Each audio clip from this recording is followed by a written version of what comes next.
Hi, I'm Rebecca. Last month, I was watering my parents' plants while they were visiting my aunt in Phoenix when I found something that changed everything. Buried between electric bills and grocery store flyers was an elegant, cream-colored envelope with gold trim. The return address showed a name I recognized immediately: my sister Melissa's future mother-in-law. Inside was a wedding invitation for Melissa's ceremony in 2 weeks. My name wasn't on it. I'd love to know which corner of the globe you're watching from. And if this story speaks to you, make sure to subscribe. Tomorrow's video is one you absolutely can't miss. The invitation was addressed to Mr. and Mrs. Thompson, my parents.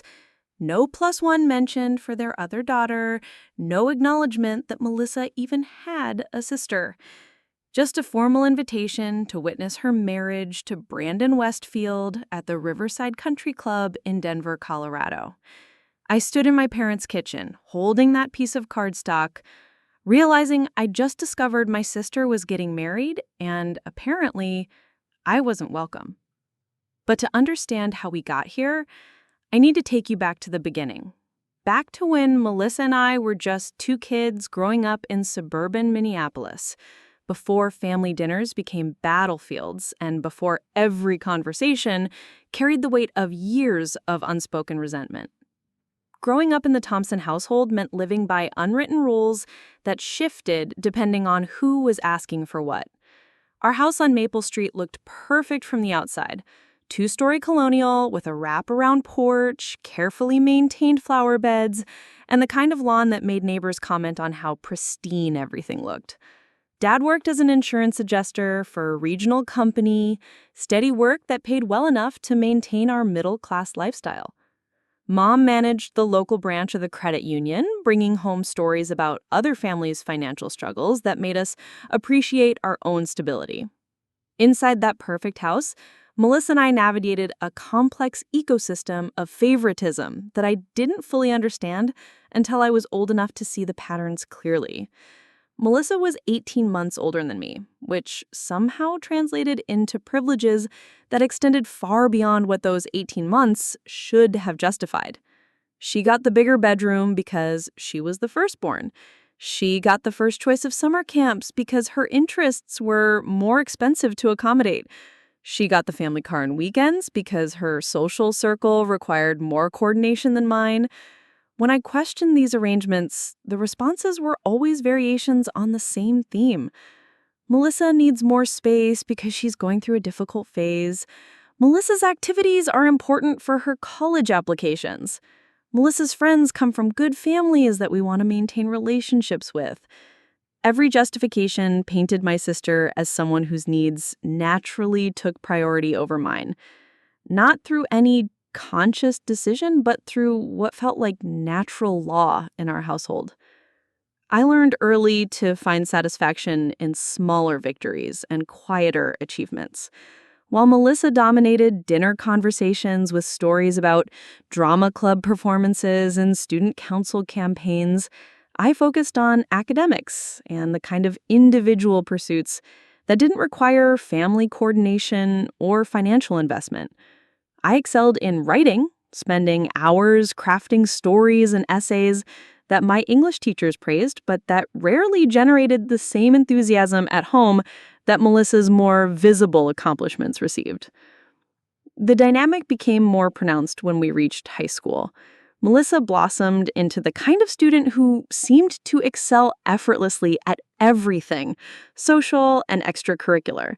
She was homecoming princess junior year, editor of the yearbook senior year, and somehow managed to maintain a social calendar that required constant parental support in the form of rides, permissions, and financial contributions for activities that always seemed to cost more than originally planned. I found my own path through academic competitions and individual achievements that brought recognition from teachers and awards that looked impressive on college applications, but somehow never generated the same family excitement that surrounded Melissa's more glamorous high school career. When I won the state writing competition junior year, the celebration dinner lasted about as long as it took to eat dessert. When Melissa was elected prom queen senior year, We spent weeks planning her dress shopping expedition and months afterward looking through photo albums of the event. College admissions revealed another layer of the family dynamics I'd grown up accepting as normal. Melissa applied to expensive private schools with strong programs in communications and public relations, fields that aligned with her social strengths and natural charisma. Her application process involved campus visits, interview coaching, and the kind of comprehensive support that treated college admission as a family project requiring everyone's participation and enthusiasm. My own college planning was more independent by necessity and preference. I'd always been drawn to journalism and had the academic credentials to pursue it at several excellent state universities that would provide strong education without the financial burden of private school tuition. When I announced my intention to attend the University of Minnesota's journalism program, the response was supportive but notably less enthusiastic than the celebration that had surrounded Melissa's acceptance to a private college in Colorado that cost 3 times as much as my state school education.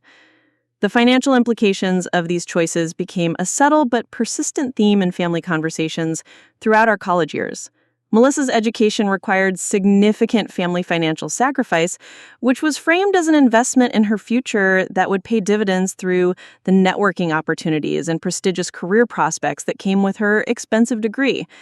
My more affordable education was portrayed as practical and responsible, but somehow less exciting or promising than the opportunities Melissa was pursuing with family financial support. During college, our paths diverged in ways that made sense given our different personalities and interests. Melissa thrived in the social environment of her private school, joining sororities and student organizations that expanded her network and provided the kind of college experience that looked perfect on social media posts. She studied public relations and marketing, fields that suited her natural abilities and provided clear paths toward careers that would be impressive at family gatherings and reunion conversations. I immersed myself in journalism coursework and internships that provided practical experience but less glamorous social opportunities. My college experience was focused on developing skills and building a portfolio that would lead to meaningful work, even if that work might not be as financially lucrative or socially prestigious as whatever career path Melissa was preparing for with her expensive education and extensive networking opportunities. The differences in our college experiences created new dynamics in family conversations during holiday breaks and summer visits. Melissa's stories about sorority events, spring break trips, and internships with prestigious companies dominated family dinners, while my own experiences with campus newspaper work and local journalism internships generated polite interest but rarely sustained conversation. After graduation, these patterns continued as we launched our respective careers. Melissa moved to Denver and quickly found work with a marketing firm that specialized in high-end lifestyle brands, work that was exciting and well-paid, but required significant investment in professional wardrobe and social activities that were considered essential for client development. Her career progression was steady and impressive, moving from entry-level positions to account management roles that involved travel and client entertainment. My own career path took me to Chicago, where I found work as a staff writer for a regional magazine that covered local business and community issues. The work was meaningful and allowed me to develop my skills as a journalist, but it was less financially rewarding and socially glamorous than Melissa's marketing career. My achievements were measured in articles published and sources developed, rather than accounts landed and revenue generated, which made them harder to quantify in family conversations about career success. The geographic separation meant that Melissa and I saw each other primarily during family holidays and occasional visits, interactions that were pleasant but increasingly superficial as our lives moved in different directions. We maintained the kind of relationship that looked normal from the outside, sisters who got along well and stayed in touch regularly, but lacked the deeper connection that might have developed if we'd had more similar interests or more balanced family treatment during our formative years. when Melissa started dating Brandon Westfield 3 years ago, the relationship immediately became a major focus of family attention in ways that my own romantic relationships had never achieved. Brandon came from a prominent Denver family with successful business interests and the kind of social connections that made him an exciting addition to family narratives about success and achievement. He was charming, well-educated, financially successful, and exactly the kind of person that parents dream of their daughters marrying. Family conversations during this period revolved heavily around Melissa and Brandon's relationship milestones, from meeting his family to vacation trips together to career developments that positioned them as a power couple within Denver's young professional community. Their relationship was treated as a family success story that reflected well on everyone's judgment and social standing. My own relationships during this period received notably less family attention and enthusiasm, partly because they were with fellow journalists and writers whose careers were less financially impressive than Brandon's business success, and partly because I'd never cultivated the habit of sharing personal details with family members who seemed more interested in achievements that could be proudly discussed with friends and extended family. The engagement announcement came during last Christmas dinner, delivered with the kind of dramatic flair that Melissa had perfected over years of being the center of family attention. Brandon had proposed during a weekend trip to Aspen, presenting a ring that was both beautiful and expensive enough to generate weeks of conversation about its cut, setting, and probable cost. The proposal story included romantic details about surprise arrangements and perfect timing that made it the kind of engagement story that people remembered and retold at social gatherings. Wedding planning began immediately after the holidays, with the kind of intensive family involvement that had characterized every major milestone in Melissa's life. Brandon's family was deeply involved in the process, bringing connections to prestigious venues and vendors that would create the kind of celebration that reflected both families' social status and financial resources. The wedding was scheduled for late spring at a country club that required booking months in advance and came with the kind of price tag that made it a significant family financial undertaking. Throughout the early stages of wedding planning, I participated in family conversations about venues, guest lists, and logistical arrangements with the assumption that I would naturally be included in whatever celebration was ultimately planned. My role wasn't clearly defined the way maid of honor duties might be, but I expected to be involved as family member and sister, contributing whatever was needed and celebrating Melissa's happiness in whatever made sense for the kind of relationship we'd maintained over the years. But as weeks passed and wedding planning intensified, I began to notice subtle signs that my assumptions about inclusion might be incorrect. Conversations about guest list numbers never seemed to include me in the calculations. Discussions about bridal party arrangements focused on Melissa's college friends and sorority sisters, without any mention of family roles. Questions about accommodation arrangements for out-of-town guests never addressed where I might be staying or how I might be traveling to Denver for the celebration. A lot of love and effort went into bringing this story to life. If you're enjoying it, we'd be so grateful if you'd subscribe to our channel. Now, back to where we left off. When I asked direct questions about these details, the responses were vague and evasive in ways that should have prepared me for what I would discover in my parents' mailbox that afternoon. But I'd spent so many years accepting my secondary role in family dynamics that I interpreted the vagueness as typical disorganization rather than deliberate exclusion. Standing in my parents' kitchen that day, holding the wedding invitation that confirmed my worst suspicions about my place in this family celebration, I realized that everything I'd assumed about our relationships and my role in major family events had been fundamentally incorrect. The invitation wasn't just a piece of cardstock, it was documentation of how I was actually viewed and valued by the people who were supposed to love me unconditionally. The discovery forced me to confront questions I'd been avoiding for years about the true nature of my relationships with family members who seemed to view me as optional rather than essential, convenient rather than cherished. And it marked the beginning of a journey that would change not just how I understood my family, but how I understood myself and what I was willing to accept as enough. The wedding invitation sat on my kitchen counter for 3 days before I could bring myself to call anyone. I kept staring at the elegant script, the embossed flowers, the careful wording that made it clear this was a formal family affair. Everyone except me, apparently. My first instinct was to call my parents directly, but something held me back. Maybe it was the fear of hearing them fumble for excuses, or worse, confirm that my exclusion was intentional. Instead, I decided to approach this strategically.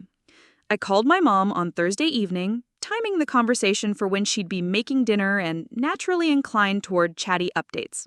"Mom," I said after we'd covered her garden progress and Dad's latest golf scores, "I was thinking about Melissa's wedding. When exactly is it happening again?"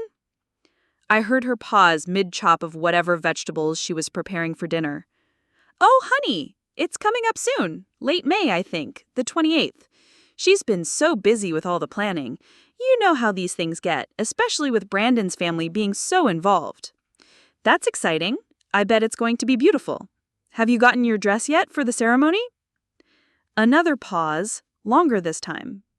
"Well, yes, we found something nice at Nordstrom. Your father looks handsome in his new suit, too. It's going to be quite an affair at that country club." I waited for her to mention my outfit, my travel plans, anything that would indicate she expected me to be there. The silence stretched until she filled it with details about the venue's reputation and the impressive guest list Brandon's family was contributing. When I finally asked directly about my invocation, Mom's voice became carefully neutral, in a way I recognized from childhood conversations about topics the family preferred to avoid. "Oh, sweetheart, you know how complicated wedding planning can be.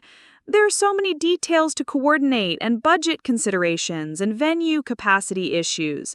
Melissa's been under tremendous pressure trying to manage everyone's expectations." "But I'm her sister," I said.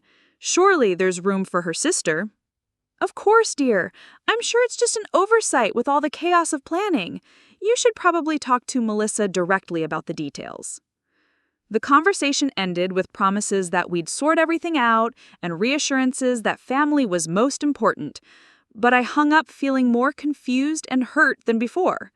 Mom's responses had the careful quality of someone who knew more than she was saying, someone who was protecting information rather than sharing it. I spent the weekend researching the Riverside Country Club online, looking at photos of their ballroom and reading about their wedding packages.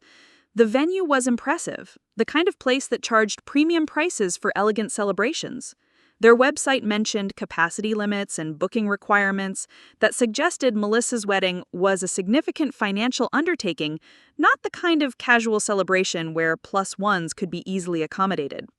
But I wasn't asking to be a plus one. I was asking to be included as immediate family, which should have been automatic rather than negotiable. Monday morning brought a text from my cousin Sarah in Seattle, someone I hadn't heard from in months. The message was casual but loaded with implications that made my stomach drop. "Hey, Rebecca, Mom mentioned you're flying to Denver for Melissa's wedding. We should coordinate flights since we're both coming from out of town. Would love to catch up." Sarah was my aunt's daughter, someone who saw our family maybe twice a year at major holidays. If she was invited to Melissa's wedding and I wasn't, the exclusion was even more deliberate than I'd initially realized. I called Sarah immediately, trying to keep my voice steady as I asked about her invitation and travel plans. The conversation revealed details that painted a picture of extensive planning and coordination for out-of-town family members. Sarah had received her invitation 6 weeks earlier, along with information about hotel room blocks and transportation arrangements for wedding events throughout the weekend. She assumed I was part of the same coordination, which made explaining my situation awkward and revealing. Sarah's genuine confusion about why I might not be invited only emphasized how unusual my exclusion was from an outside perspective. "But Rebecca, you're her sister. Of course you're invited. Maybe your invitation got lost in the mail?" Her suggestion that my invitation might have been lost provided a face-saving explanation that I desperately wanted to believe. Mail gets misdirected, addresses get confused, administrative errors happen with wedding planning. It was possible that my exclusion was accidental rather than intentional.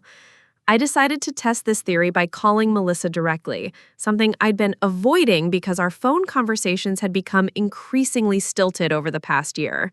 We maintained the appearance of regular sister communication, but our calls rarely went beyond surface-level updates about work and weather.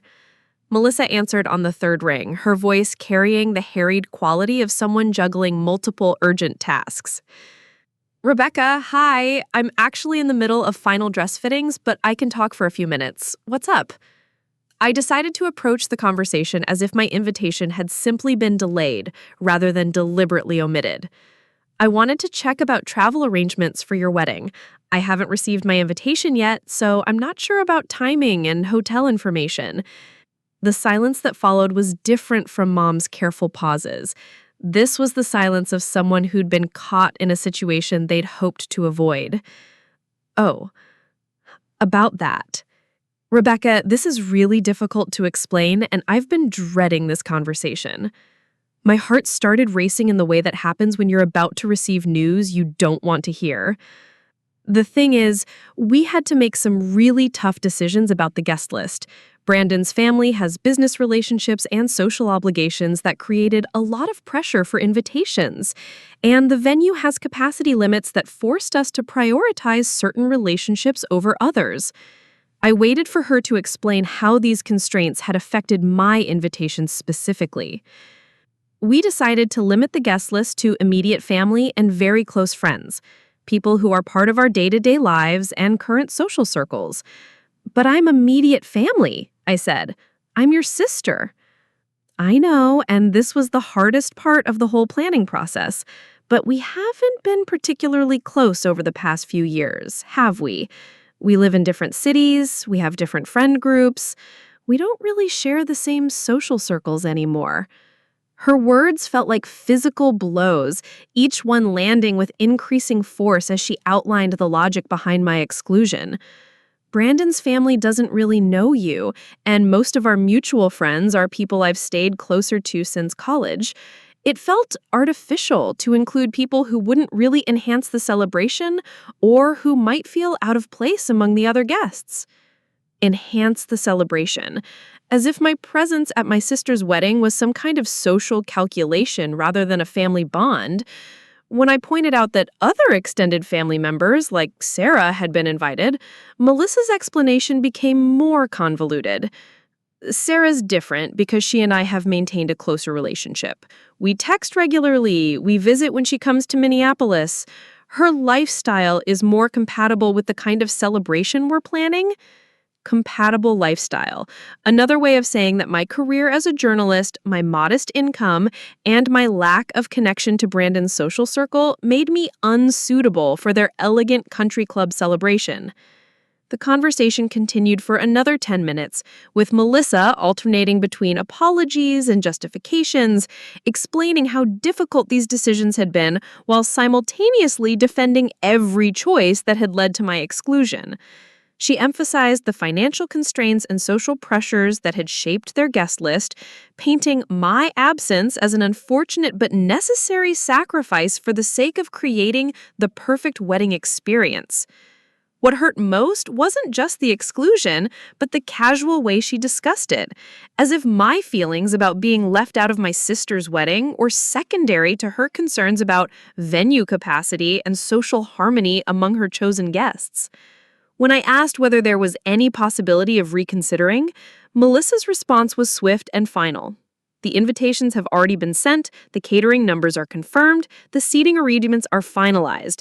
At this point, making changes would create more problems than it would solve."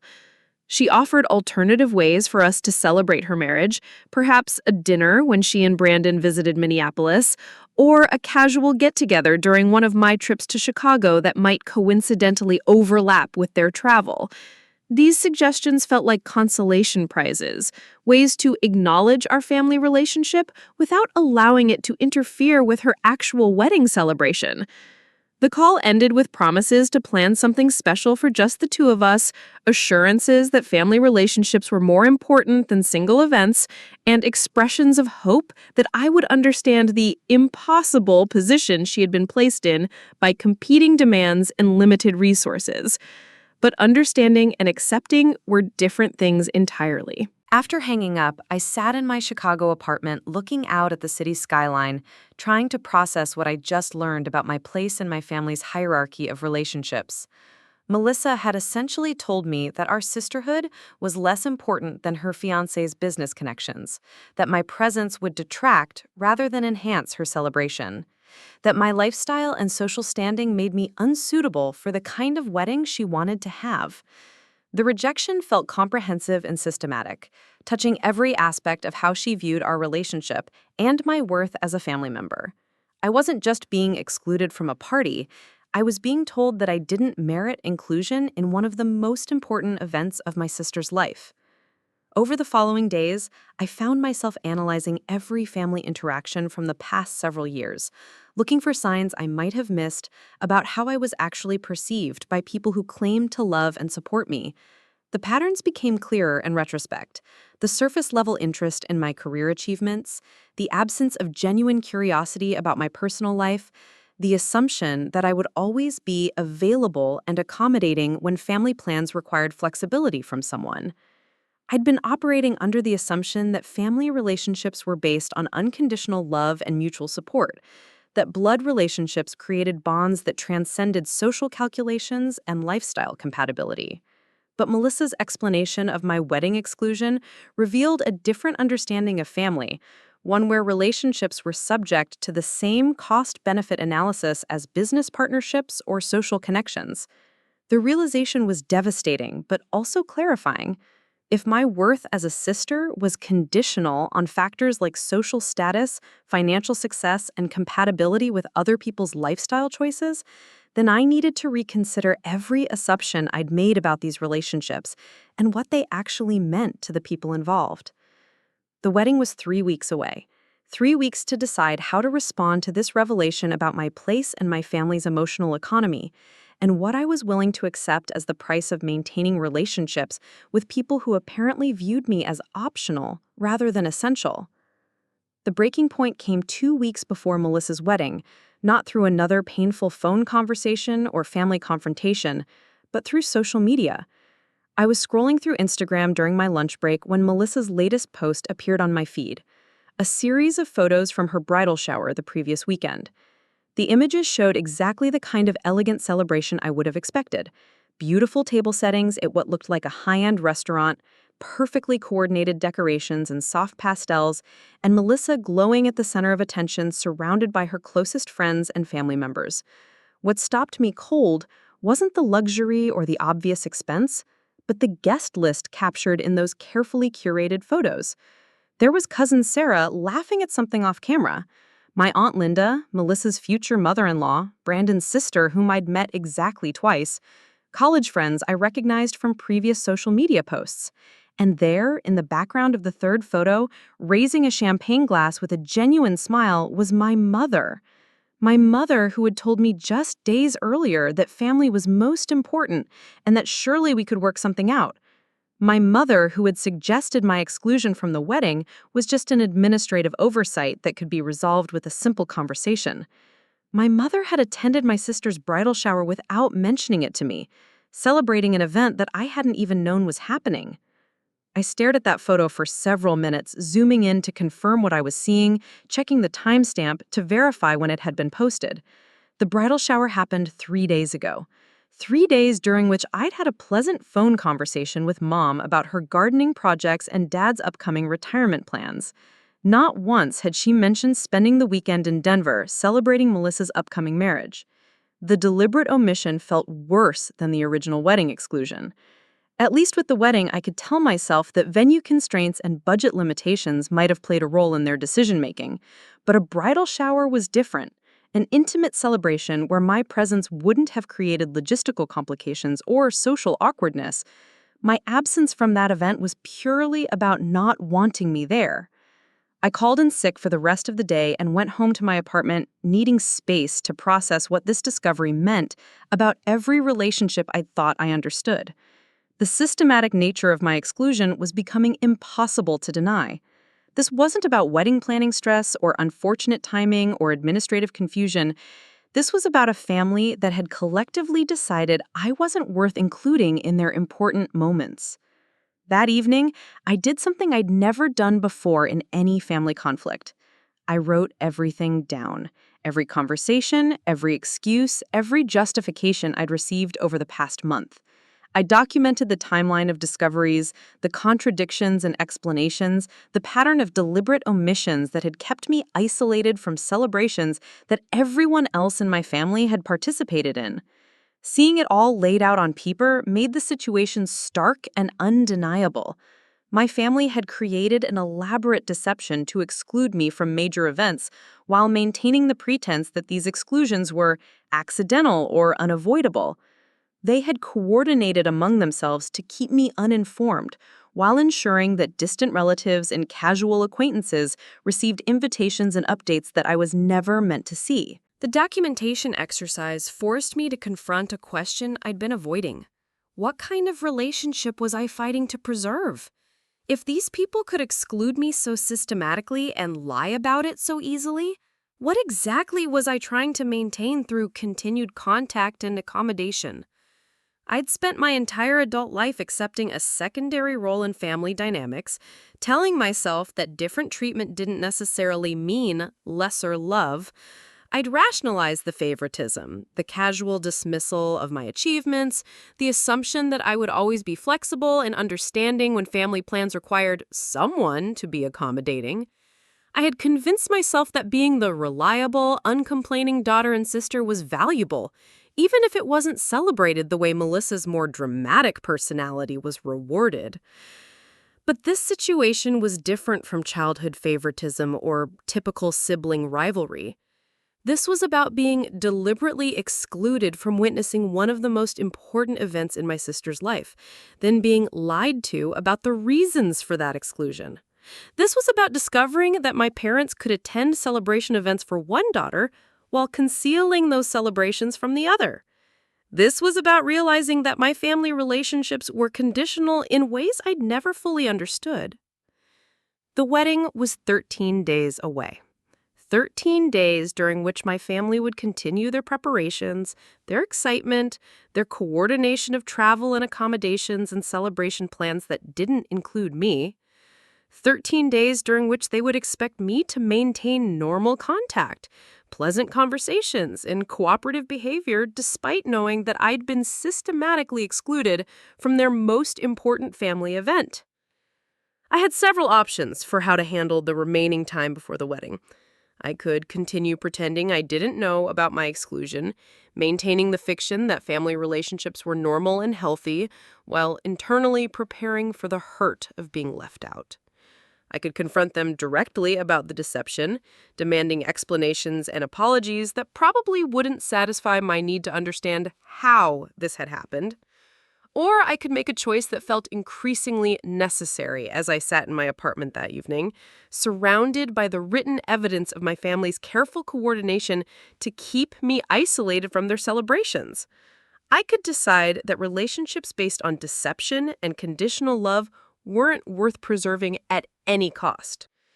The decision crystallized over the next 3 days as I went through the motions of normal life while internally preparing for a conversation that would change everything. I would call my parents and sister one final time, not to argue or demand inclusion, but to make it clear that I understood exactly what had happened and what it revealed about how they viewed our relationships. This wasn't about the wedding anymore. The wedding had simply been the catalyst that revealed dynamics I'd been trying not to see for years. It was about whether I was willing to continue accepting treatment that made me feel invisible and unimportant in the relationships that were supposed to matter most. The conversation would be difficult, but the alternative, continuing to participate in family relationships built on lies and exclusion, felt impossible now that I understood the true terms of those relationships. I spent those 3 days preparing not just emotionally, but practically. I researched therapists who specialized in family estrangement. I made lists of friends and colleagues who had always treated me with genuine respect and inclusion. I considered what my life might look like if I stepped back from family relationships that required me to accept systematic deception and exclusion as normal. The prospect was frightening, but also liberating. For the first time in my adult life, I was considering the possibility that I didn't have to accept whatever treatment my family offered simply because we shared DNA and childhood history. I could choose relationships based on mutual respect and genuine care rather than obligation and historical precedent. On Thursday evening, exactly 1 week before Melissa's wedding, I made the calls that would change everything. Not to argue or negotiate or try to change their minds about the wedding, but to make it clear that I finally understood what these relationships actually meant to them and what they would need to mean to me going forward. The first call I made was to my parents, timing it for Thursday evening when I knew they'd both be home and settled from their day. Dad answered on the second ring, his voice carrying the familiar warmth that had always made me feel like I was calling people who genuinely cared about my well-being. "Hi, sweetheart. How are you? We were just talking about you earlier today." The casual affection in his voice made what I had to do even harder, but also more necessary. I'd rehearsed this conversation dozens of times over the past 3 days, but hearing his genuine fondness made me realize how much I was about to lose. "Dad, I need to talk to both you and Mom about something important. Can you put me on speaker?" I heard him call Mom, heard the familiar sounds of their evening routine being interrupted, heard Mom's cheerful greeting as she joined the conversation. For a moment, I felt like I was calling from college again, sharing some minor crisis or achievement with parents who were always ready to listen and support. I found Melissa's wedding invitation in your mailbox last month when I was watering the plants. The invitation was addressed only to you two. I know I wasn't invited to her wedding, and I know you've both been aware of this for weeks. The silence that followed was different from the careful pauses I'd grown accustomed to. This was the silence of people who'd been caught in a deception they'd hoped would never be discovered. "Rebecca, honey, let us explain," Mom began, but I interrupted her before she could launch into another series of rationalizations. "I also saw the Instagram photos from Melissa's bridal shower last weekend, the one you attended, Mom, without mentioning it during our conversation earlier this week." Another silence, heavier this time. "I'm not calling to argue about the wedding or to ask you to change anything. The decisions have been made, and I understand what those decisions reveal about how you view me and my place in this family." Dad's voice was careful when he finally spoke. "Rebecca, you're making this more dramatic than it needs to be. Family relationships are complicated, and sometimes difficult decisions have to be made." "You're right. Difficult decisions do have to be made. I'm calling to let you know that I've made mine." I took a deep breath before continuing, knowing that the next words would change everything permanently. "I won't be maintaining regular contact with family members who can systematically exclude me from major events and then lie about those exclusions. I won't be participating in relationships where I'm treated as optional and told I should be grateful for whatever attention I receive." Mom's voice became pleading in a way I'd rarely heard. "Rebecca, please don't do anything rash. We love you, and we want to work this out. If you loved me, you wouldn't have excluded my sister from her wedding and then spent weeks lying about why it happened. If you wanted to work things out, you would have included me in the first place."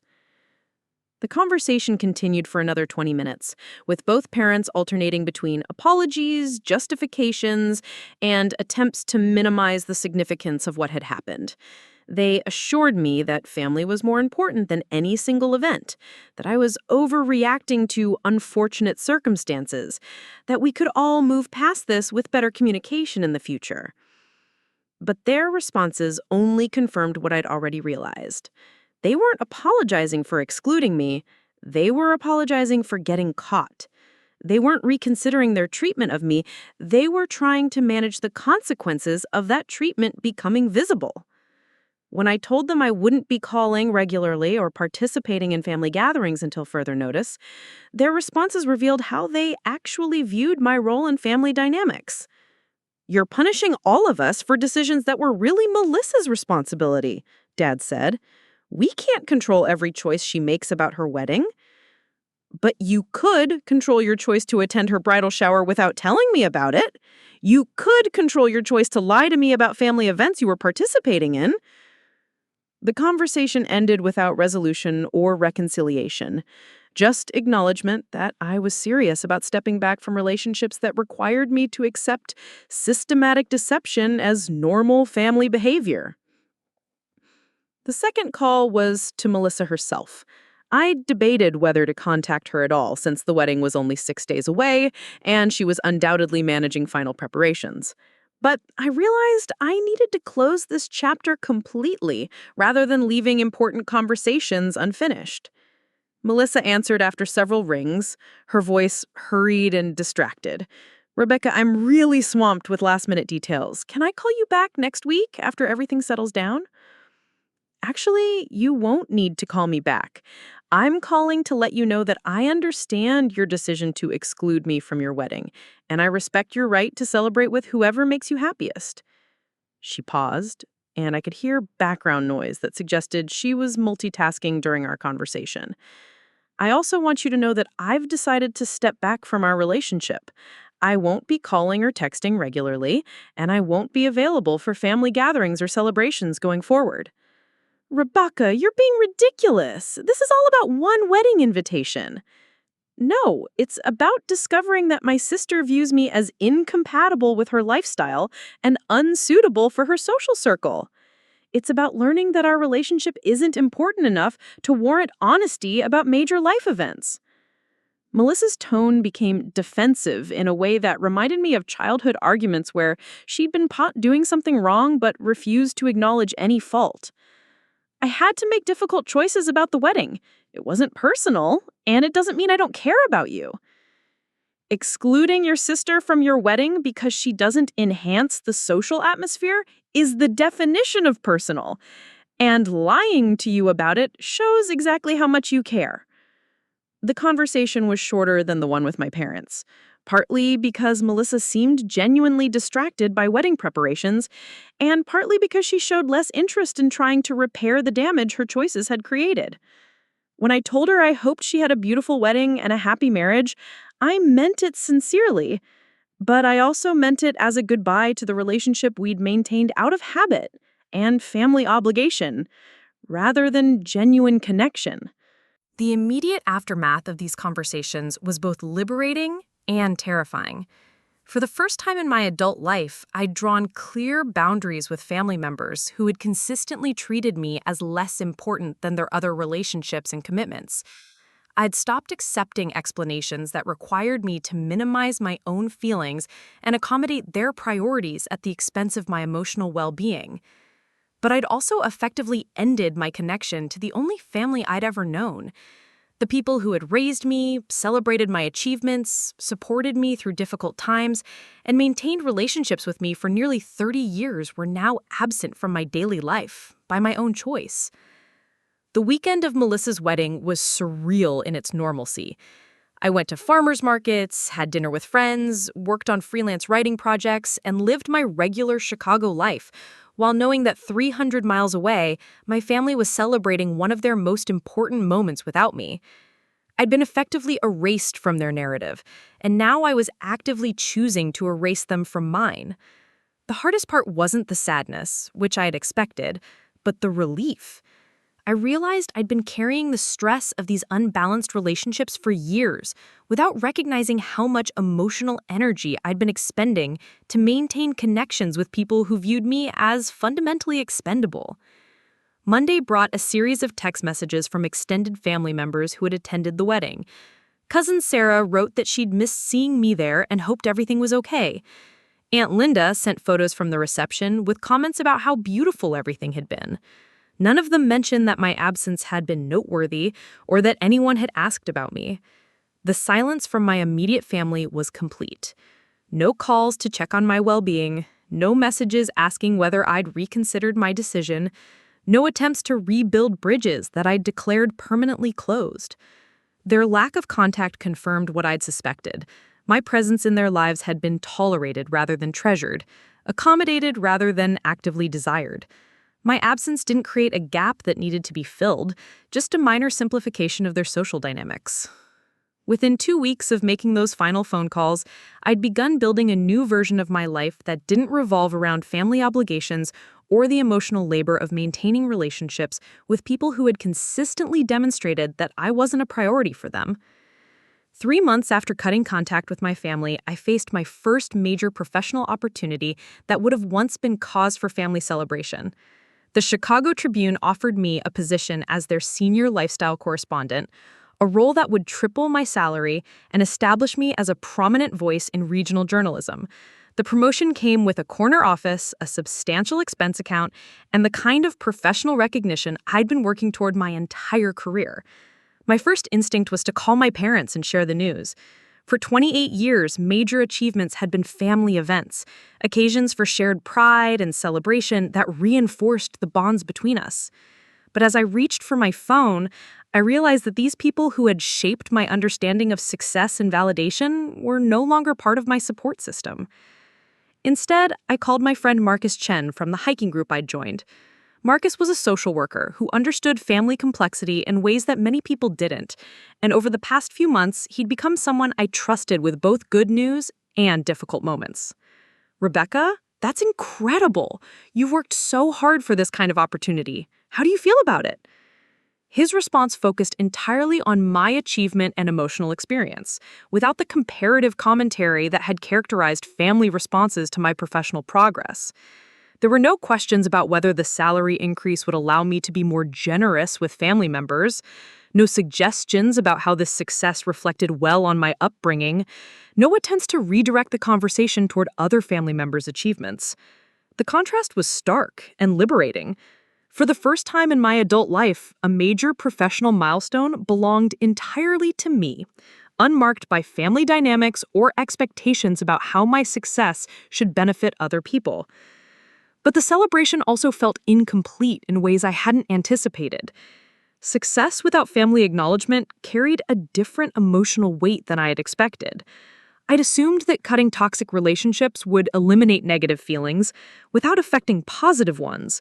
But I discovered that family estrangement created a complex mix of freedom and loss that touched every significant experience. The job transition introduced me to colleagues who became unexpected sources of insight about family relationships. During my second week at the Tribune, I had lunch with Sarah Martinez, the paper's investigative reporter, who mentioned that she'd been estranged from her siblings for 5 years following a similar pattern of exclusion and manipulation. "The hardest part isn't the absence of toxic people," she said over salads at a downtown restaurant.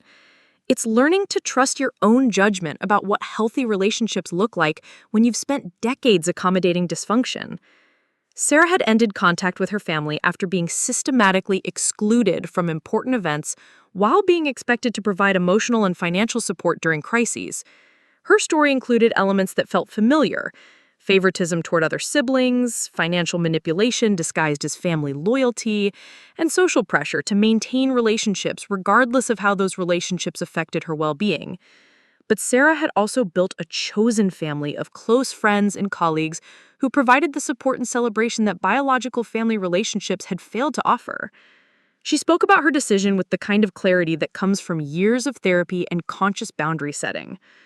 "You'll probably face pressure to reconcile, especially during holidays and family milestones. People who haven't experienced systematic family dysfunction have trouble understanding that some relationships are too damaged to repair and that trying to fix them can cause more harm than walking away." Her prediction proved accurate within weeks. As autumn approached, I began receiving messages from extended family members who had heard about my professional promotion and wanted to congratulate me while subtly advocating for family reconciliation. My Aunt Patricia, my mother's younger sister, called from Seattle with enthusiasm about my career advancement that quickly shifted into concern about the ongoing family estrangement. "Rebecca, your mother is so proud of your new position at the Tribune. She showed me the article you wrote about urban farming initiatives, and she keeps copies of everything you publish. She misses you terribly, and I think she'd love to celebrate this achievement with you if you'd give her the chance." The conversation revealed that my mother had been following my career through online publications, maintaining awareness of my professional life, while respecting the no-contact boundary I'd established. This information was both touching and frustrating. Touching because it suggested genuine interest in my work, frustrating because it demonstrated that connection was possible when she chose to respect my boundaries. Aunt Patricia's mediation attempt included offers to facilitate conversations, suggestions for neutral meeting locations, and assurances that my mother had learned from the wedding situation and wanted to rebuild our relationship on healthier terms. The pressure was gentle but persistent, wrapped in genuine concern for family unity and my mother's emotional well-being. "I appreciate that she's been following my work," I told my aunt, "but following someone's career from a distance isn't the same as treating them with respect in personal relationships. If she wants to reconnect, she needs to acknowledge what happened and take responsibility for her choices, not just express regret that I was hurt by them." Similar conversations occurred with other family intermediaries throughout the fall, each person offering slightly different strategies for reconciliation that avoided addressing the fundamental issues that had caused the estrangement. The pattern revealed how family systems often focus on restoring apparent harmony rather than examining the dynamics that created conflict in the first place. Winter brought new challenges in the form of holiday invitations that required me to explain my family situation to people who assumed everyone maintains some level of contact with relatives during celebratory seasons. My Tribune colleagues organized office parties and social gatherings that included conversations about family traditions and holiday plans that highlighted my isolation from typical family connections. During the paper's holiday party in December, I found myself in conversation with Robert Kim, the business section editor, who asked about my plans for Christmas with the casual assumption that I'd be traveling to see family, like most of our colleagues. "Actually, I don't maintain contact with my family anymore. I'll probably spend Christmas in Chicago, maybe volunteer somewhere, or catch up on reading I've been postponing." The admission created an awkward pause that I'd learned to expect in these situations. Most people didn't know how to respond to voluntary family estrangement, especially during seasons associated with family togetherness. Robert's response was more thoughtful than I'd anticipated. "I'm sorry to hear that family relationships became unworkable for you. That must have been a difficult decision. If you'd like company during the holidays, my wife and I host a dinner for friends who aren't traveling to see family. You'd be very welcome." His invitation represented the kind of inclusion I was learning to recognize and value. Support that didn't require explanation or justification, offered without expectation of reciprocal disclosure about personal circumstances. The holiday dinner at Robert's house became a turning point in my understanding of what chosen family could look like. The gathering included Tribune colleagues, neighborhood friends, and various people who had created their own holiday traditions outside traditional family structures. Some were estranged from relatives, others lived far from family, and several had simply chosen to prioritize friendships over family obligations during the holidays. The evening felt warm and inclusive in ways that family gatherings had rarely achieved. Conversations focused on shared interests and mutual support rather than family history or obligational politeness. People celebrated each other's achievements without competitive commentary, shared personal challenges without creating drama, and offered help without creating debt or leverage for future manipulation. I realized that evening that I'd been grieving not just the loss of my specific family relationships, but the loss of what I'd thought family relationships should provide: unconditional support, genuine celebration, and emotional safety.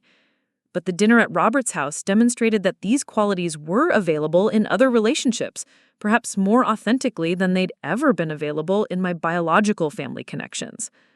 Spring brought unexpected validation when I won a regional journalism award for my series on affordable housing initiatives in Chicago neighborhoods. The recognition came with a ceremony attended by prominent local figures, media professionals, and community leaders who had been featured in my reporting. Standing at the podium accepting the award, I felt proud of work that had been accomplished entirely through my own effort and judgment, without family input or approval. The series had required months of research, dozens of interviews, and careful analysis of complex housing policies that affected thousands of residents. The recognition was based purely on the quality of my work, rather than family connections or social advantages. But the moment also highlighted how much my relationship with success had changed since ending family contact. Achievement felt more personal and sustainable when it wasn't filtered through family dynamics that had always included elements of comparison, conditional approval, and expectations about how my success should benefit other people. The award ceremony was attended by Marcus from my hiking group, Sarah Martinez from the Tribune, and several other friends who had become important sources of support and celebration in my life. Their presence felt meaningful in ways that family attendance at previous achievements had not, partly because their support was based on genuine appreciation for my work rather than reflected pride in family connection. After the ceremony, we went to dinner at a restaurant in Lincoln Park, where the conversation focused on the issues covered in my housing series and the impact the reporting might have on local policy discussions. No one asked whether my parents had seen news coverage of the award or whether I planned to share the recognition with family members who weren't present. The evening felt complete without family involvement, confirming that I'd successfully built support systems that provided the encouragement and celebration I'd once sought from people who had consistently demonstrated that my achievements were less important than their other priorities. But summer brought news that tested my resolve in unexpected ways. I learned through social media that my grandmother had been hospitalized with pneumonia, information that reached me through a mutual friend rather than direct family communication. My grandmother was 85, and pneumonia at her age carried serious risks that made me reconsider the complete communication blackout I'd maintained with family members. The situation forced me to examine whether my boundaries were protective or punitive, whether they served my emotional well-being or had become barriers to responding appropriately to genuine family crises. Dr. Chen helped me work through the complexity of maintaining boundaries while allowing for compassionate responses to serious situations. You can care about your grandmother's health without reopening relationships that have been harmful to you, she said during an emergency session I'd scheduled after learning about the hospitalization. Caring about someone doesn't require you to accept mistreatment from other family members or to pretend that previous conflicts didn't happen. After considerable deliberation, I sent a card to my grandmother expressing concern for her health and love for her personally, making it clear that my feelings for her were separate from my decision to maintain distance from other family members. The gesture felt important for my own sense of integrity, without compromising the boundaries I'd established for self-protection. My grandmother recovered from the pneumonia, but the situation revealed how estrangement affected my ability to respond to family crises in ways that aligned with my values.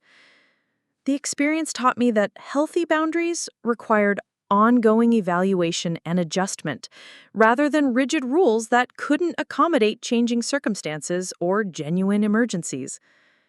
By the end of that first year of estrangement, I'd learned to navigate major life events, professional achievements, holiday seasons, and family crises without the support system I'd grown up expecting to rely on.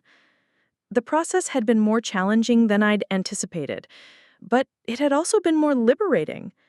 I'd discovered that life without family drama was calmer, more focused, and more authentic than the existence I'd maintained while trying to accommodate people who consistently demonstrated that I wasn't a priority in their emotional landscape.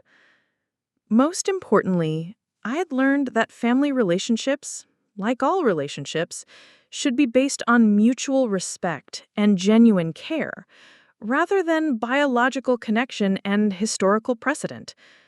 The people who remained in my life after I'd established clear boundaries were those who valued me for my own qualities rather than my role in family dynamics or my willingness to accept whatever treatment they offered.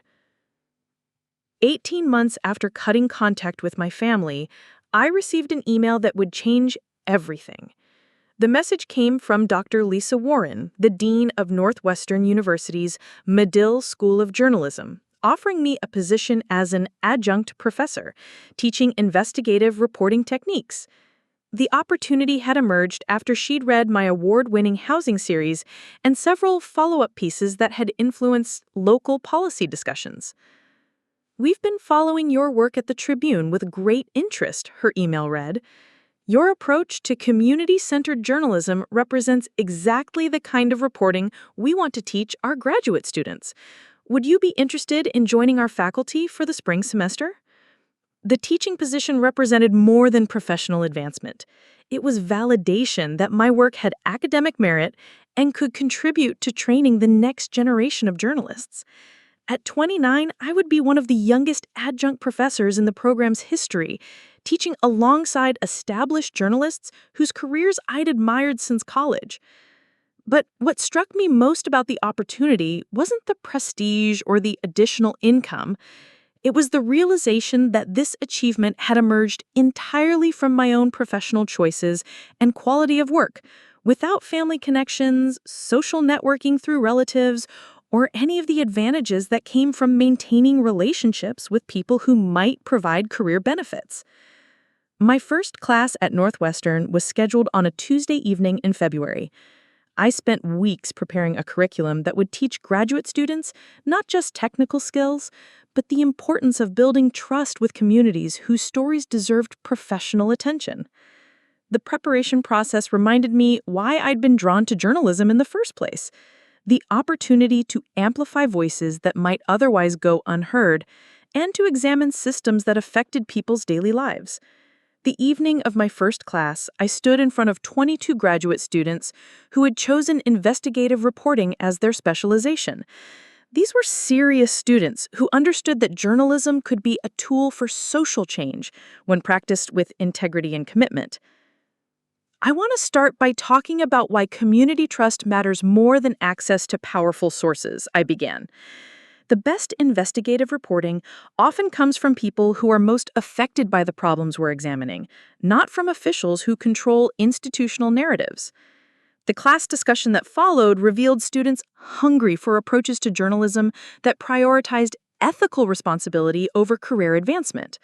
Several students mentioned that my housing series had influenced their decision to focus on local rather than national reporting, recognition that felt more meaningful than any family praise I'd received for previous professional achievements. After class, a student named Jennifer Walsh approached me with questions about balancing journalistic objectivity with genuine advocacy for communities facing systemic problems. Her questions were thoughtful and demonstrated the kind of ethical thinking that gave me hope for the future of journalism. "Professor Thompson, how do you maintain professional credibility while still caring deeply about the outcomes of your reporting?" The conversation continued for nearly an hour, covering territory that went beyond journalism techniques into questions about using professional skills to contribute meaningfully to social progress. Jennifer's engagement reminded me why teaching felt like a natural extension of my investigative work. Both involved helping people develop tools for understanding and improving their circumstances. Word of my Northwestern position reached several Tribune colleagues, generating congratulations that felt different from previous professional recognition. My editor, David Park, mentioned the teaching appointment during our weekly editorial meeting in a way that emphasized how it reflected on the entire newsroom's reputation. Rebecca's academic appointment demonstrates the kind of impact we want all our investigative work to achieve. Her housing series didn't just win awards, it's now being used to teach journalism students how to report on complex social issues with both rigor and compassion. The recognition from colleagues who understood the professional significance of university-level teaching felt more substantial than family praise had ever been. These were people who could evaluate my work based on industry standards rather than personal connection or reflected pride in family achievement. But the most unexpected validation came 3 months into my teaching semester in the form of a phone call from someone I'd never expected to hear from again. The caller ID showed a number I didn't recognize with a Minneapolis area code. "Rebecca, this is Brandon Westfield. I hope you don't mind me calling, but I wanted to share something with you that I think you should know about." I felt my pulse quicken as I recognized my former brother-in-law's voice. Brandon and I had spoken only once since my estrangement from the family, and that conversation had been cordial, but hadn't led to ongoing contact. Melissa and I are getting divorced. The papers were filed last week, and I wanted you to hear it from me rather than through other channels.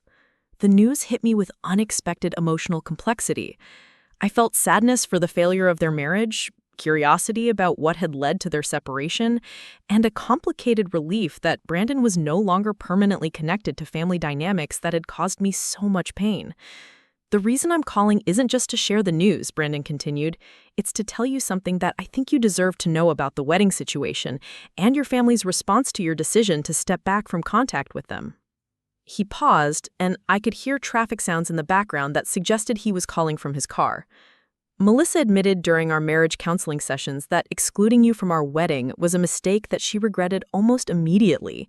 She said she'd been influenced by social pressure from my family about creating the right guest list, and that she'd prioritized impressing people she barely knew over maintaining her relationship with her sister. This information was both validating and frustrating. Validating because it confirmed that my exclusion had been as unreasonable as I'd believed, frustrating because the acknowledgement had come too late to repair the damage it had caused. She also told me that your parents have been devastated by the estrangement, Brandon said. They've talked about reaching out to you hundreds of times, but they're afraid that any contact would be unwelcome and might make the situation worse. The conversation continued for nearly 40 minutes, with Brandon providing details about family dynamics that I'd never fully understood. He described my parents' genuine remorse about the wedding situation, Melissa's growing recognition that she'd damaged our relationship for superficial social reasons, and the family's collective struggle with how to acknowledge their mistakes without violating the boundaries I had established. Most significantly, Brandon shared information about conversations that had occurred after my estrangement began, discussions in which family members had examined their treatment of me and recognized patterns of favoritism and dismissal that had been invisible to them while they were happening. Your mother told Melissa that she'd never realized how often she'd minimized your achievements or assumed you'd be understanding when family plans didn't include you. She said that losing contact with you had forced her to recognize how much she'd taken your flexibility and accommodation for granted. These revelations were emotionally overwhelming in ways I hadn't expected. Learning that my family members had gained insight into their behavior patterns felt like a form of vindication, but it also raised questions about whether meaningful repair of our relationships might be possible. Brandon's account of their conversations suggested genuine remorse rather than strategic regret, recognition of harmful patterns rather than just disappointment about consequences. But it also revealed that this growth had occurred only after I'd removed myself from situations where those patterns could continue to cause damage. The call ended with Brandon expressing hope that time and changed perspectives might create opportunities for healthier family relationships in the future, while acknowledging that I had every right to maintain boundaries that protected my emotional well-being. After hanging up, I spent several hours processing what I'd learned. The information confirmed that my decision to end contact with family members had been based on accurate assessment of problematic dynamics, but it also suggested that those dynamics might have shifted in ways that could support different kinds of relationships. I decided to discuss Brandon's revelations with Dr. Chen, who helped me examine what reconciliation might look like if it were based on genuine acknowledgement of past problems rather than pressure to restore apparent family harmony. The question isn't whether they've learned from this experience, she said during our session. The question is whether you want to invest emotional energy in rebuilding relationships that required your complete absence for people to recognize how they'd been treating you. Her perspective reminded me that personal growth on their part didn't automatically obligate me to provide opportunities for them to demonstrate that growth. Healing and change were positive developments, but they didn't erase the years of dismissive treatment or guarantee that healthier patterns would be sustainable under pressure. Summer brought another unexpected development that tested my growing confidence in my life choices. The Tribune offered me a permanent position as their senior investigative correspondent, a role that would make me one of the youngest people to hold that title in the paper's history. The promotion came with a substantial salary increase, editorial independence, and resources to pursue long-term projects that could influence public policy discussions. But more than the professional advancement, the offer represented recognition from people who valued my judgment and abilities without reservation. My editor explained the decision in terms that emphasized my unique qualifications rather than general potential or family connections. Rebecca, your approach to investigative reporting combines technical skill with genuine community engagement in ways that are rare in journalism today. We want you to have the resources and freedom to pursue the kinds of stories that can make a real difference in people's lives. The meeting ended with discussions about story ideas I wanted to pursue, resources I need for comprehensive investigations, and long-term goals for my career development. The conversation focused entirely on my professional interests and capabilities without reference to personal circumstances or family support systems. That evening, I celebrated the promotion at dinner with Marcus, Sarah Martinez, and several other friends who had become my chosen family over the past year and a half. The dinner conversation ranged from work challenges to travel plans to books we'd been reading, the kind of relaxed social interaction that felt sustainable and reciprocal. As we walked through Lincoln Park after dinner, Marcus made an observation that crystallized something I'd been thinking about throughout the day. You know what I've noticed about you over the past year? You seem more confident in your own judgment about everything. Work decisions, friendships, how you spend your time. It's like you trust yourself more than you used to. His comment made me realize how much my relationship with myself had changed since ending family contact. Without the constant pressure to accommodate other people's priorities or justify my choices to people who viewed me as fundamentally less important than their other relationships, I'd developed a clearer sense of my own values and capabilities. The person I'd become through this process felt more authentic and sustainable than the version of myself I'd maintained while trying to earn approval from people who had never offered it unconditionally. I'd learned to recognize and create relationships based on mutual respect rather than historical obligation. And I discovered that success felt more meaningful when it emerged from my own choices rather than family expectations. Standing in the park that evening, surrounded by people who celebrated my achievements without competitive commentary or conditional approval, I realized that the family relationships I'd lost had been preventing me from becoming the person I was meant to be. The pain of that loss had been real, but so was the freedom that had emerged from choosing relationships based on genuine compatibility rather than biological connection. For the first time since discovering that wedding invitation in my parents' mailbox, I felt completely confident that I'd made the right choice for my own well-being and future happiness.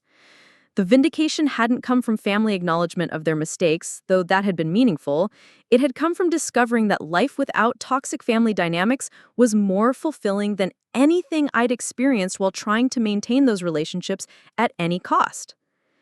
2 years after finding that wedding invitation, I received a letter that would mark the final chapter of my family estrangement story. The envelope arrived on a Tuesday morning in October, addressed in my mother's careful handwriting to my home address, information she could only have obtained through considerable effort since I'd moved twice during our period of no contact. The letter was different from anything I'd expected. No dramatic apologies or attempts at emotional manipulation. Instead, it was a straightforward account of what my family had learned about themselves during the time we'd been apart, written with the kind of clarity that suggested genuine self-reflection rather than strategic reconciliation attempts. Rebecca, my mother, had written, "I want you to know that we understand why you made the choice to step away from our family relationships. The past 2 years have forced us to examine patterns of behavior that we were unable to see while they were happening. We recognize that we consistently treated you as less important than Melissa, dismissed your feelings when they conflicted with our preferences, and expected you to be endlessly accommodating of decisions that excluded or minimized you." The letter continued for 3 pages, detailing specific instances where they'd prioritized Melissa's interests over mine, acknowledging the systematic nature of their favoritism and accepting responsibility for creating family dynamics that had made me feel invisible and unvalued. Most importantly, the letter didn't ask for anything. No requests for reconciliation, no pressure for forgiveness, no expectations that recognition of their mistakes would automatically repair the damage they'd caused. We don't expect this acknowledgement to change your decision about maintaining distance from us, the letter concluded, but we wanted you to know that losing you has taught us things about ourselves and our family that we needed to learn, even though learning them came at a cost we wouldn't have chosen to pay. The letter sat on my kitchen table for several days before I felt ready to fully process its contents.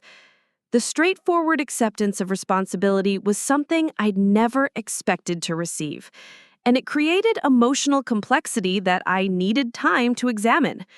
The vindication felt meaningful, but it also highlighted how much growth and healing I'd accomplished independently of any family recognition of their behavior patterns. I scheduled an appointment with Dr. Chen to discuss what this communication meant and how I wanted to respond to it. Our conversation helped me recognize that the letter represented closure rather than an invitation to rebuild relationships, and that closure could be healing, even when it didn't lead to renewed contact. The fact that they've gained insight into their behavior is positive for them, Dr. Chen observed, but it doesn't obligate you to provide opportunities for them to demonstrate that growth. You've built a life that works for you without their involvement, and that achievement stands on its own regardless of what they've learned from this experience. Her perspective reminded me that personal healing wasn't dependent on family acknowledgement, though such acknowledgement could certainly be emotionally satisfying when it occurred. I'd already done the work of building healthy relationships and developing confidence in my own judgment. The letter was validation of my choices, but those choices had been correct whether or not my family ever recognized their mistakes. After considerable deliberation, I wrote a brief response acknowledging receipt of their letter and expressing appreciation for their honesty about family dynamics that had been harmful to me. I made it clear that their recognition of these patterns was meaningful, while also explaining that I'd built a fulfilling life without family relationships and wasn't interested in resuming regular contact.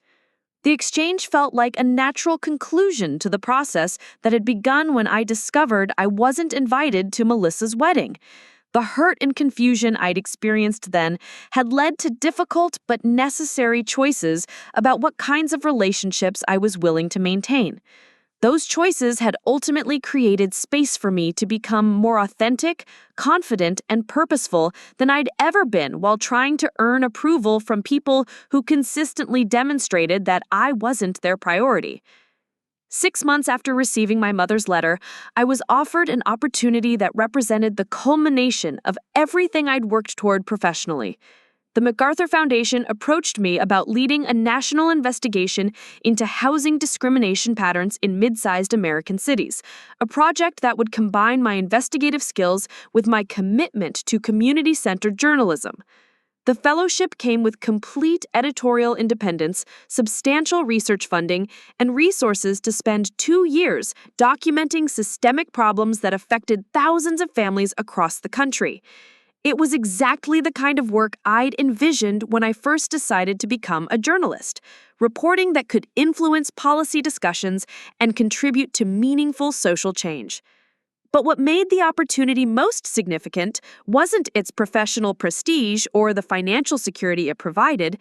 It was the recognition that this achievement had emerged directly from choices I'd made about prioritizing my own values and professional development over family expectations and social pressure. The investigation would require extensive travel and complete focus on research and reporting that mattered to me personally. I wouldn't need to consider how the work might affect family relationships or whether my choices aligned with other people's expectations about how I should use my professional opportunities. I accepted the fellowship and spent the following weeks preparing for a project that would define the next phase of my career. The preparation process included assembling a research team, developing methodologies for examining housing patterns across multiple cities, and creating frameworks for reporting that would be both rigorous and accessible to general audiences. My chosen family of close friends celebrated the fellowship with a dinner party that reflected everything I'd learned about healthy relationships over the past 2.5 years. The evening included genuine excitement about my professional opportunity, thoughtful questions about the social issues I'd be examining, and offers of support for the challenges that long-term investigative work would inevitably present. Marcus raised a toast that captured something essential about the person I'd become through this journey. To Rebecca, he said, who taught all of us that choosing relationships based on respect rather than obligation leads to more authentic connections and more meaningful work. The celebration felt complete in ways that family gatherings had never achieved, partly because it was based on genuine mutual appreciation rather than complicated dynamics involving favoritism, competition, or conditional approval. As I looked around the table at people who had chosen to be part of my life because they valued who I was rather than our shared history, I realized that the family relationships I'd lost had been preventing me from recognizing and creating the kinds of connections that actually supported my growth and happiness. The investigation I was about to undertake would examine how housing discrimination affected families' ability to build stable lives and pursue opportunities. The irony wasn't lost on me that I'd had to leave my own family to create the stability and opportunities that allowed me to do work I found meaningful. But the parallel also highlighted something important about resilience and choice. People could survive and thrive after leaving relationships that didn't serve their well-being, whether those relationships were family connections, housing situations, or any other circumstances that limited their ability to develop their full potential. Today, 3 years after finding that wedding invitation, I wake up each morning in a life that belongs entirely to me. My work contributes to social justice issues I care deeply about. My friendships are based on mutual respect and genuine compatibility. My decisions are guided by my own values rather than other people's expectations. The family relationships I lost were real, and losing them involved genuine grief and adjustment. But what I gained by prioritizing my own well-being was the opportunity to discover who I could become when I wasn't constantly accommodating people who viewed me as less important than their other priorities. The wedding invitation that started this journey was supposed to be a celebration of family bonds and shared joy. Instead, it became the catalyst that revealed how conditional and harmful those bonds had become. But that revelation, as painful as it was, ultimately led me to build something better. A life based on authentic relationships and meaningful work that reflects who I actually am rather than who other people expected me to be. The life I have now, filled with work I believe in and people who celebrate rather than diminish me, is worth every moment of uncertainty and sadness that came with choosing to prioritize my own well-being over family expectations. It's the life I was meant to live all along. Looking for more? We've got 2 amazing stories ready for you right on screen. If this one touched you, these are absolutely worth your time. Click to watch them now. And hey, subscribe and hit that bell to never miss our latest uploads.